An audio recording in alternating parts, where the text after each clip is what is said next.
Esta reflexión se ocupa de la pregunta de qué habría sucedido militarmente si no hubiera sido Alemania la que atacó a la Unión Soviética el 22 de junio de 1941, sino que la Unión Soviética hubiera atacado a Alemania. Esta reflexión no pretende apoyar ninguna de las versiones históricas publicadas, sino que, al enumerar hechos importantes, busca invitar al espectador a reflexionar.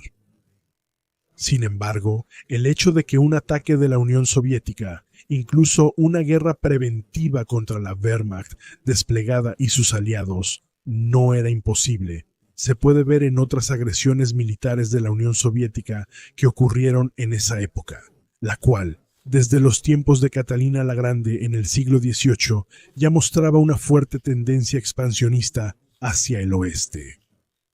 En el siglo XX, esto incluyó, entre otras cosas, la Guerra de Invierno contra Finlandia, que duró del 30 de noviembre de 1939 al 13 de marzo de 1940, a pesar del Pacto de No Agresión finlandés soviético, firmado en enero de 1932, así como la Guerra de Agresión iniciada el 17 de septiembre de 1939 contra Polonia, que ya había sido derrotada por la Wehrmacht,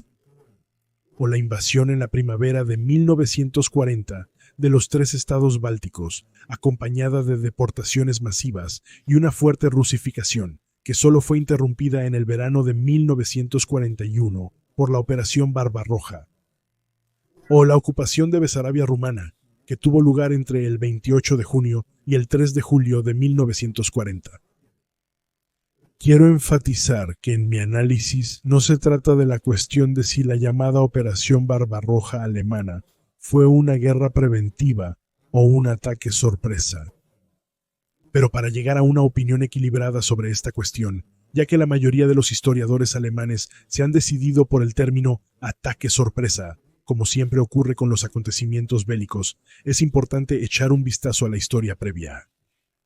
En la Operación Barbarroja participaron, según las fuentes, 3.800.000 soldados, hasta 3.795 tanques, 3.077 vehículos blindados, 5.369 aviones, 23.435 cañones, más de 17.000 morteros, 600.000 caballos y 600.000 otros vehículos. Sin embargo, que alguien me explique primero cómo se supone que lograron ocultar este enorme ejército durante semanas ante los soviéticos, que eran desconfiados y estaban advertidos. Y eso además en un país hostil a Alemania, es decir, en Polonia, que fue conquistada en 1939 junto con la Unión Soviética, donde la parte ocupada por los alemanes fue llamada Gobierno General, ahora con una frontera directa con la Unión Soviética. Es bien sabido y se puede leer en todas partes que, desde principios de mayo de 1941, agentes soviéticos desde la Varsovia ocupada informaron a Moscú sobre los transportes de tropas alemanas que cruzaban Polonia hacia el este. Y junto con las divisiones alemanas, también había aproximadamente la misma cantidad de grandes unidades rumanas, finlandesas, italianas, húngaras y eslovenas, con su respectivo número de desertores poco antes del estallido de las hostilidades. Sin mencionar, a partir de junio de 1941, la información que llegaba a Moscú de agentes soviéticos desde la Praga ocupada, Bucarest y Helsinki, en Finlandia, sobre el inminente ataque alemán. También se sabe que el dictador soviético Joseph Stalin, ya desde el verano del 40, había recibido advertencias detalladas de sus servicios de inteligencia en el extranjero y que, a más tardar, a principios del verano del 41, tenía toda la información sobre el inminente ataque sobre la mesa. Entre ellos estaban los informes de enero del 41 del teniente primero alemán Harro Schulze-Beusen, quien trabajaba en el grupo de agregados en el Ministerio de Aviación del Reich, y allí procesaba los informes entrantes de los agregados aéreos que trabajaban en las distintas embajadas en el extranjero. Después de leer sobre los preparativos de la Luftwaffe para la planeada campaña contra Rusia, compartió su conocimiento con Arvid Harnack, consejero superior del Ministerio de Economía del Reich, quien desde 1935 estaba en contacto con el servicio secreto soviético, Comisariado del Pueblo para Asuntos Internos. A finales de marzo de 1941, Schulze-Beusen informó en el departamento de Harnack a un alto funcionario del Comisariado del Pueblo para Asuntos Internos que el ataque contra la Unión Soviética ya estaba definitivamente decidido y que se llevaría a cabo en muy poco tiempo. Y cuando el hablador jefe del Departamento del Este, en la Oficina de Asuntos Exteriores del Partido Nacional Socialista Obrero Alemán, el ruso alemán nacido en Odessa, Georg Leibrandt, alardeó entre conocidos sobre la decisión de Hitler de atacar, y Hanach se enteró de ello. Esa información también fue transmitida a Stalin. Luego, a partir de mayo de 1941, el teniente primero Schulze-Beusen proporcionó más información militar secreta al Comisariado del Pueblo para Asuntos Internos, incluyendo la fecha aproximada del ataque alemán planeado. Se puede suponer que otros representantes nazis también presumieron de sus conocimientos, sin importar si lo hacían ante oídos rusos, británicos o estadounidenses. Porque precisamente los dos últimos países mencionados, Gran Bretaña y Estados Unidos, también habían transmitido numerosas advertencias tanto a diplomáticos soviéticos como directamente a Stalin, de que toda la información apuntaba a un ataque alemán masivo contra la Unión de Repúblicas Socialistas Soviéticas. Y finalmente estaban los dos altos oficiales de inteligencia de la Unión de Repúblicas Socialistas Soviéticas, el jefe de la Administración Principal de Seguridad del Estado, Vsevolod Merkulov, y Pavel Fitin, de 31 años, jefe de inteligencia extranjera del Comisariado del Pueblo para Asuntos Internos. Ellos estuvieron con Stalin 5 días antes del inicio de Barbarroja, el 17 de junio de 1941, y le informaron que tras evaluar numerosos informes de agentes, era seguro que Alemania estaba a punto de lanzar un ataque contra la Unión Soviética. Finalmente, se sabe que el jefe ideólogo del Partido Nacional Socialista Obrero Alemán, el germano báltico Alfred Rosenberg, había declarado ante funcionarios del Ministerio de Economía del Reich que, cito, el concepto de la Unión Soviética debía ser borrado del mapa, lo cual también estuvo sobre la mesa de Stalin el 20 de junio de 1941. Según se informa de manera coincidente, Stalin en ese entonces hizo caso omiso de todas las advertencias y el 17 de junio también rechazó el intento de Merkulov y Fitin de tomar medidas inmediatas ante el inminente ataque alemán. Hasta 4 días después, el 21 de junio, un día antes del inicio de Barbarroja, le dio luz verde al comisario de defensa, que estaba en el cargo desde mayo del 40, mariscal Semyon Timoshenko, y al jefe del Estado Mayor, mariscal Georgy Zhukov, para dar la orden de preparación para el combate a las tropas. Pero, ¿qué cree usted que habría pasado militarmente si el Ejército Rojo hubiera cambiado las tornas y atacado a la Wehrmacht y a los ejércitos aliados que tenía enfrente? Primero hay que mencionar que, a partir de julio de 1940, el Estado Mayor del Ejército Rojo evaluó correctamente la situación y señaló a la Wehrmacht como la amenaza más peligrosa para la Unión Soviética. En caso de una invasión alemana, el plan principal preveía que después de rechazar el ataque, las fuerzas soviéticas avanzaran más allá hacia Alemania. Todos los resultados de los juegos de guerra siempre se le habían comunicado a Stalin. Pero en marzo de 1941, tanto el mando militar como el Estado Mayor decidieron que ya no valía la pena, cito, perder tiempo en pequeñeces. En su lugar, debían concentrarse en un ataque preventivo contra las fuerzas alemanas que hasta ese momento aún no se habían desplegado en la línea de demarcación. Sin embargo, no se puede comprobar si Stalin llegó a ver este borrador, pero sería un milagro que no lo hubiera hecho. En cuanto a la dirección de un posible ataque principal alemán, en octubre de 1940, los oficiales del Estado Mayor soviético lo habían previsto a través de las regiones al norte de los pantanos de Pripyat, hacia Bielorrusia, lo que coincidía con el plan presentado el 5 de agosto de 1940 por el general de artillería Erich Marx y que más tarde resultó ser correcto. Marx murió en el transcurso de los combates por la península de Cotentin el 12 de junio de 1944 durante un ataque aéreo a baja altura al noroeste de la ciudad de Salo. Stalin, en cambio, había previsto el punto principal de un ataque alemán al sur de los pantanos de Pripyat, en dirección a las regiones económicamente importantes de Ucrania, lo que a partir de entonces se convirtió en la base de todos los planes de guerra soviéticos posteriores y del despliegue de las Fuerzas Armadas para defenderse de una posible invasión alemana. A partir de agosto de 1940, una semana después de que Hitler aprobara informalmente los planes para Barbarroja, la inteligencia británica logró descifrar, a través de su llamado programa Ultra, claras señales de planes de ataque contra la Unión Soviética provenientes de mensajes alemanes de Enigma, lo cual fue comunicado de inmediato a su aliado, la Unión de Repúblicas Socialistas Soviéticas. Pero como Stalin, a pesar de todas las palabras melosas hacia Occidente, en realidad desconfiaba de todos los países occidentales. Solo vio en ello un intento de arrastrar a la Unión Soviética al lado británico en la guerra. Sin embargo, también habían llegado advertencias similares desde China alrededor del 20 de junio, específicamente del líder comunista Mao Zedong.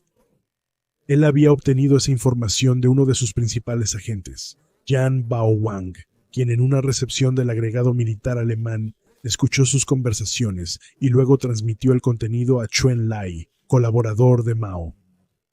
Después de que Stalin, a partir de principios de 1941, fuera advertido cada vez con mayor urgencia, tanto por su propio servicio secreto como por los servicios británico y estadounidense, y además el comunista alemán residente en Tokio y principal agente del servicio secreto militar soviético, el Dr. Rea Paul Richard Sorge, hubiera informado a Moscú la fecha exacta del ataque alemán. Stalin probablemente aceptó ahora el posible peligro de un ataque alemán y emitió órdenes fundamentales para preparativos extensos, aunque sin correr el riesgo de provocar a Hitler. Así, aprobó el Plan de Defensa Estatal de 1941, que junto con el Plan de Movilización de 1941 preveía el despliegue de 186 divisiones en 4 distritos militares occidentales como primer nivel estratégico, y además 51 divisiones a lo largo del Dnieper y el Dnieper como segunda línea estratégica. Estas grandes unidades debían llevar a cabo una contraofensiva conjunta contra las fuerzas de ataque alemanas. El 22 de junio de 1941, la primera línea comprendía 171 divisiones con una fuerza de 2.6 a 2.9 millones de soldados, y la segunda, 57 divisiones, de las cuales la mayoría aún se encontraba en proceso de movilización. La sección de ejércitos extranjeros del este del alto mando de la Wehrmacht, en ese momento bajo el mando del teniente coronel Eberhard Kinzel, quien el 25 de junio de 1945 se suicidó junto con su amante, solo descubrió la existencia de esta segunda línea cuando las fuerzas alemanas se toparon con ella de manera completamente inesperada. En junio de 1941, la Fuerza Aérea Soviética contaba con un total de aproximadamente 19.500 aviones, siendo así la fuerza aérea más grande del mundo. De esos, entre 7.133 y 9.100 estaban estacionados en los 5 distritos militares occidentales. Otros 1.445 eran aviadores navales. En 1941, el tamaño del personal del Ejército Rojo era de entre 5,3 y 5,5 millones de soldados. A estos se añadían al menos 14 millones de reserva. Si bien había una gran carencia de vehículos modernos de suministro, el 22 de junio de 1941, el Ejército Rojo contaba con aproximadamente 33.000 piezas de artillería y lanzacohetes, y con 23.000 tanques, de los cuales 14.700 estaban listos para el combate. En los distritos militares occidentales, que eran los que se enfrentaban a la Wehrmacht y a los ejércitos aliados, había alrededor de 11.000 tanques. Sin embargo, a menudo estaban en un estado miserable. Además, faltaba munición y equipos de radio. Los tanques soviéticos más modernos y claramente superiores a los modelos alemanes empleados en el 1941, como el KB-1 llamado así por el mariscal Kliment Voroshilov, y el T-34 aún no estaban disponibles en grandes cantidades. KB-1 alrededor de 1.000, T-34 alrededor de 1.900. En el otoño de 1939, el Ejército Rojo disolvió sus cuerpos mecanizados y distribuyó parte de los tanques entre las divisiones de infantería, Pero después de analizar la exitosa campaña alemana en Francia en mayo y junio de 1940, a finales de ese mismo año, volvió a organizar los tanques en cuerpos mecanizados, con una fuerza objetivo de 1.031 tanques cada uno. Sin embargo, estas enormes formaciones de tanques no solo eran difíciles de comandar, sino que también estaban estacionadas de manera tan dispersa que, en algunos casos, había distancias de hasta 100 kilómetros entre ellas. En junio de 1941, cuando comenzó el ataque general contra ellos, las enormes formaciones, mal entrenadas y en algunos casos aún en proceso de reorganización, a menudo fueron enviadas al combate sin que se hubieran tomado medidas para el reabastecimiento de combustible, municiones o reemplazo de personal. El resultado, a menudo, grandes formaciones enteras eran destruidas después de un solo combate. La superioridad numérica del Ejército Rojo fue completamente contrarrestada por el mucho mejor entrenamiento y la organización de la Wehrmacht. Todo esto debe considerarse si uno quiere imaginar la idea de un ataque del Ejército Rojo contra las formaciones de la Wehrmacht y sus aliados, que se extendían desde el mar Báltico hasta los Cárpatos. Si eso realmente hubiera sucedido, el pacto de neutralidad firmado por la Unión Soviética con Japón el 13 de abril de 1941 habría sido sin duda útil, ya que de esa manera la Unión de Repúblicas Socialistas Soviéticas habría tenido la espalda libre en el lejano Oriente. Pero como el desconfiado Stalin seguía desconfiando de los japoneses, que desde septiembre de 1940 estaban aliados con Alemania, dejó allí una parte considerable de sus grandes formaciones del lejano Oriente, manteniendo así a Japón bajo control. Independientemente de eso, en las regiones occidentales soviéticas había tal cantidad de tanques, cañones y aviones que uno entiende fácilmente el significado del proverbio: a río revuelto, ganancia de pescadores. Y si Stalin realmente hubiera atacado en el verano de 1941, seguramente también habría considerado en sus planes estratégicos la información proporcionada por el ya mencionado Dr. Ricardo Sorge, quien trabajaba para los servicios secretos soviéticos en Tokio. La dirigencia soviética se enteró por él en agosto de 1941, 6 semanas después del ataque alemán, que los japoneses, según el pacto tripartito firmado en septiembre de 1940 entre Alemania, Italia y Japón, perseguirían otros objetivos de guerra distintos a los de la Alemania aliada, es decir, la, cito, reorganización del gran espacio asiático. A raíz de esto, Stalin hizo transportar rápidamente hacia el oeste grandes partes del ejército soviético del lejano Oriente, que estaba especialmente bien equipado para la guerra de invierno, donde aparecieron de manera totalmente inesperada, tanto para el alto mando de la Wehrmacht como para la inteligencia militar alemana durante la batalla de Moscú, que duró desde el 2 de octubre de 1941 hasta el 31 de enero de 1942. El ejército alemán fue detenido a unos 30 kilómetros de la capital soviética y sufrió una dura derrota con grandes pérdidas. Pero ahora entra en juego algo que no respalda precisamente la tesis del ataque preventivo alemán del 22 de junio de 1941. Porque, como se mencionó, el Ejército Rojo tenía la ventaja en cantidad, pero su carácter apenas había cambiado en décadas. Además, el jefe de la inteligencia militar alemana, el almirante Canaris, durante una conferencia en el cuartel general del Führer, basándose en el trabajo de sus departamentos y en las observaciones del antiguo agregado militar alemán en Moscú, el gran conocedor de la Unión Soviética, general de caballería Ernst August Kostring, expuso en varios puntos su evaluación sobre el Ejército Rojo. La Unión Soviética no cumple con los estándares de los ejércitos de Europa Occidental en cuanto a los requisitos de liderazgo y entrenamiento. El Estado Mayor soviético es audaz en sus planes y lo suficientemente capacitado profesionalmente como para poder desplegar y dirigir también grandes masas de tropas. El mando ruso medio es pedante y lento, y el mando inferior carece de la formación profesional y de carácter necesaria. El soldado ruso es duro, austero, y en la defensa es tenaz y obstinado. Le falta disciplina. Su técnica de combate es en parte primitiva. Sin embargo, gracias a su capacidad de aprendizaje y a sus instintos naturales, Después de una breve experiencia en combate, adquirirá rápidamente todo aquello en lo que el soldado de Europa Occidental aún le lleva ventaja. Y sobre los puntos débiles de Rusia, se había señalado la estructura autocrática del régimen y la concentración de todo el aparato en pocas personas y en pocos lugares.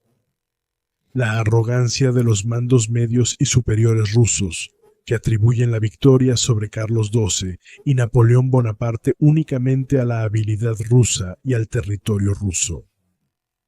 La vulnerabilidad del suministro debido a una red de transporte poco desarrollada frente a armas modernas y la susceptibilidad del soldado ruso primitivo ante el efecto concentrado de armas modernas. Sin embargo, Alemania poseía en el verano de 1941, es decir, en el momento de un supuesto ataque soviético, la plena superioridad técnica y organizativa. La Wehrmacht tenía experiencia de guerra, había derrotado a todos los oponentes continentales europeos, Polonia, Francia, Noruega y Yugoslavia, en un tiempo sorprendentemente corto. Sus soldados de todos los rangos estaban convencidos de su propia capacidad. Sus líderes y suboficiales tenían un entrenamiento excelente. Y hubo incluso un paralelo con el ataque del Ejército Rojo, que aquí solo se simuló de manera ficticia, es decir, la llamada Operación de Prusia Oriental por los rusos. Con eso, al principio de la Primera Guerra Mundial, bajo el mando supremo del frente, es decir, del grupo de ejércitos, el general de caballería Yakov Shilinsky, intentaron conquistar Prusia Oriental con 2 ejércitos imperiales rusos, desde el 14 de agosto hasta el 15 de septiembre de 1914. La primera estaba comandada por el general de caballería germano-báltico, el barón Paul von Rennenkampf, compuesta por 6,5 divisiones de infantería y 5,5 divisiones de caballería, y el segundo ejército bajo el mando del general de caballería Alexander Samsonov, compuesto por 11 divisiones de infantería y 3 divisiones de caballería. De este modo, a mediados de agosto de 1914, el frente noroeste ruso contaba con aproximadamente 420.000 soldados en 22 divisiones de infantería y 8,5 divisiones de caballería, así como 1.414 cañones, entre ellos 24 de calibre pesado y 54 aviones, contra Prusia Oriental. Pero ¿por qué menciono ahora este acontecimiento militar que en Alemania ha sido en gran parte olvidado desde hace mucho tiempo? Porque con el ejemplo de la operación en Prusia Oriental se puede comprender cómo habría sido un ataque del Ejército Rojo sobre territorio alemán si la Wehrmacht, aún no desgastada por 4 años de guerra, sino completamente intacta, altamente motivada y claramente superior en todos los aspectos, hubiera defendido Prusia Oriental, Pomerania o Silesia. Así que echemos un vistazo atrás. Después de que en agosto de 1914 el primer ejército de Rennenkampf cruzara la frontera hacia Prusia Oriental en un ancho de 70 kilómetros, se encontró primero en la batalla de Stahluponen el 17 de agosto, con el primer cuerpo prusiano, numéricamente muy inferior, bajo el mando del general de infantería Hermann von François. Este general obstinado solo realizó una retirada táctica necesaria después de recibir una orden estricta del 8º Ejército, al que estaba subordinado, y del coronel general Maximilian von Prittwitz und Gaffron. Así, esta batalla inaugural de la Primera Guerra Mundial en el frente oriental terminó con una victoria para los rusos, aunque la industria alemana de postales la convirtió en una victoria alemana. Sin embargo, Rennenkampf, al suponer que los alemanes se habían retirado completamente de Prusia Oriental, no aprovechó su éxito, sino que primero se detuvo y reorganizó sus fuerzas. Sin embargo, después atacó en un frente amplio, lo que, debido a la retirada de la división alemana, llevó a la ocupación temporal de 2/3 de Prusia Oriental por tropas rusas, acompañada de acciones brutales contra la población civil, destrucción sin sentido de pueblos, ejecuciones arbitrarias de civiles, violaciones y saqueos. Sucesos que solo se encuentran con mucha dificultad en las obras de los historiadores alemanes. Cuando von Prittwitz, durante la subsiguiente batalla de 2 días en Gumbinnen, el 19 de agosto, temió que su ejército pudiera ser rodeado por los 2 ejércitos rusos si no llegaban las reservas alemanas que había solicitado. El día 20 ordenó a su 8º ejército retirarse, junto con la intención que comunicó a sus superiores de abandonar Prusia Oriental y tomar posiciones detrás de la línea del Vístula. Sin embargo, como esta retirada fue rechazada incluso dentro de su propio Estado Mayor, tanto por el jefe de Estado Mayor General, el general de división Paul Grüner, como por el primer oficial del Estado Mayor del Octavo Ejército, el teniente coronel Max Hoffmann, quien tenía un gran talento táctico, y además el alto mando del ejército bajo el mariscal de campo Helmut von Moltke. El joven ya había reconocido la evidente debilidad de liderazgo de von Prittwitz y de su jefe de Estado Mayor, el general de división Georg Graf von Woldesee. Ambos fueron relevados de sus cargos el 22 de agosto de 1914. El nuevo comandante del octavo ejército fue el general de infantería Paul von Hindenburg, quien estaba retirado desde 1911, y como jefe de Estado Mayor, el general de división Erich Ludendorff.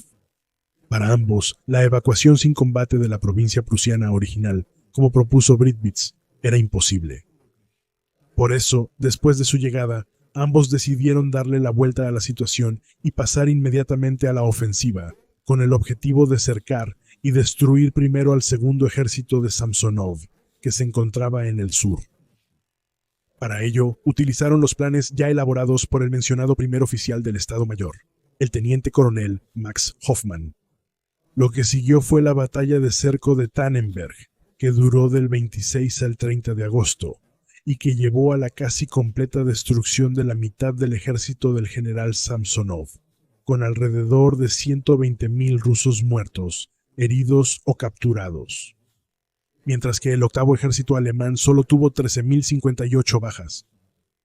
Después de eso, el general Samsonov, de 54 años, se suicidó el 30 de agosto de 1914 cerca de la casa forestal Carolinenhof, en el bosque al sur de Willenberg, llamado Wilberg, desde 1945, lo cual recuerda esta piedra conmemorativa erigida por los alemanes después de la Primera Guerra Mundial.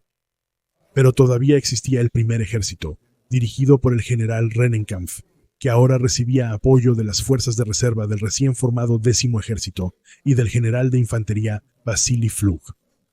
Estos dos ejércitos rusos fueron entonces enfrentados en los lagos de Masuria por el octavo ejército alemán y el 11º cuerpo de ejército, que fue transportado apresuradamente desde el frente occidental por ferrocarril, así como por el cuerpo de reserva de la Guardia, con lo cual las fuerzas alemanas se reforzaron con 4 divisiones de infantería y una división de caballería. Luego, en la batalla de los lagos de Masuria, que duró del 6 al 14 de septiembre, los rusos fueron expulsados de Prusia Oriental con pérdidas 3 veces mayores que las alemanas, tras lo cual partes de la tercera división de reserva alemana avanzaron por primera vez hacia territorio ruso cerca de Suwalki y capturaron esta fotografía. Si la victoria en la batalla de Tannenberg fue estratégica, la de los lagos de Masuria fue solo táctica, ya que los restos de las fuerzas de Rennenkampf y Pflug, que lucharon encarnizadamente, pronto lograron expulsar nuevamente a los alemanes de las zonas fronterizas rusas. No fue sino hasta la batalla de invierno en Masuria, del 7 al 22 de febrero de 1915, que la situación se resolvió y los rusos fueron finalmente mantenidos alejados del territorio alemán. En cuanto al general Rennenkampf, después de negarse a servir en la guerra civil en el Ejército Rojo, formado también por León Trotsky, fue asesinado el 1 de abril de 1918 por las llamadas guardias bolcheviques. Y Vasily Pflug, como muchos oficiales de ideas no bolcheviques, se exilió en Yugoslavia, donde durante la Segunda Guerra Mundial sirvió en el Cuerpo de Protección Ruso de Serbia, que contaba con unos 17.000 hombres. Esta era una formación armada de la Wehrmacht, compuesta principalmente por emigrantes rusos anticomunistas y antiguos prisioneros de guerra. Después del final de la guerra en 1945, Pflug se mudó a Estados Unidos, donde, como respetado veterano ruso, falleció en 1955 en San Francisco. Ahora, las batallas de Prusia Oriental que describí tuvieron lugar en 1914, durante la gran movilización de 7 ejércitos alemanes contra Francia. Pero eso también significaba que Alemania, debido al ataque ruso a Prusia Oriental, se encontraba en una guerra en 2 frentes, tanto en el oeste como en el este. En cuanto al frente oriental, El mando militar alemán había supuesto que solo después de 6 a 8 semanas desde el inicio de la guerra se podría esperar un despliegue serio de fuerzas rusas mayores. Pero como los ejércitos rusos, bajo la presión de Inglaterra y Francia, fueron desplegados prácticamente de inmediato, como aquí contra Prusia Oriental, el alto mando alemán se vio obligado a retirar los refuerzos urgentemente necesarios para el octavo ejército, 2 cuerpos de ejército y una división de caballería del frente occidental francés y trasladarlos al este. Estos refuerzos faltaron entonces para fortalecer el flanco derecho en el Marne, y según algunos historiadores, esto llevó además a lo que los franceses llamaron el milagro del Marne, es decir, la retirada alemana y la transición de la guerra de movimientos a la guerra de trincheras. Sin embargo, mientras que las batallas que acabo de describir, ganadas por los alemanes contra los rusos durante la Primera Guerra Mundial, tuvieron lugar todas en territorio alemán, la situación en el verano de 1941 era completamente diferente. Porque salvo Inglaterra, que estaba separada por el canal y dejando de lado los territorios neutrales o no afectados, los países situados al norte, oeste, sur y este de Alemania habían sido eliminados como enemigos militares potenciales. Además, la Wehrmacht rebosaba de fuerza. Estaba en su mayoría bien entrenada, completamente abastecida de municiones y lista para atacar. Además, esta vez los ejércitos germano-aliados ya no tenían que ser movilizados, equipados y trasladados, sino que ya se encontraban en sus zonas de preparación a lo largo de la línea de demarcación que atravesaba la Polonia ocupada. Cientos de kilómetros al este de la frontera con Alemania. El mapa muestra a la izquierda y en el exterior la frontera polaca punteada en azul antes del ataque germano-soviético en septiembre. En verde, el llamado Gobierno General, establecido tras la ocupación de Polonia. En rojo, la línea de demarcación después de la división de Polonia entre Alemania y la Unión Soviética. Ahora les pregunto, ¿qué creen que habría pasado si Stalin, como se menciona repetidamente en la literatura, hubiera planeado un ataque contra esta coalición de ejércitos alemanes, rumanos, finlandeses, italianos y húngaros, que solo fue frustrado por el llamado ataque preventivo de Hitler, del que también se habla constantemente? Es bien sabido que Stalin y sus generales asumían que el Ejército Rojo no estaría listo para defenderse contra la Wehrmacht antes de 1942. La razón principal de esto fueron especialmente los años de 1936 a 1938, durante los cuales tuvo lugar el gran terror estalinista que costó millones de víctimas, ejecuciones y miles de altos oficiales soviéticos, incluidos esos 4 hábiles mariscales, cuyo reemplazo no se podía sacar simplemente de la nada. Si se resume todo esto, incluyendo el conocimiento indudable y extenso de Stalin sobre el ataque alemán planeado, y se evalúan objetivamente las posibilidades del Ejército Rojo contra la Wehrmacht, que, repito, rebosaba de fuerza, incluyendo a sus aliados, no tengo ninguna duda de que un Ejército Rojo que hubiera atacado en el verano de 1941 no solo habría sido rechazado con pérdidas increíbles, sino que eso también habría marcado el inicio del fin del sistema de terror stalinista, responsable de al menos 20 millones de muertes, en su mayoría ciudadanos de su propio país. Con esto, vuelvo a la realidad, en la que Alemania, junto con sus aliados, atacó a la Unión Soviética el 22 de junio de 1941, y no, como en los ejercicios de pensamiento anteriores, la Unión Soviética a la Wehrmacht. Y eso es simplemente un hecho.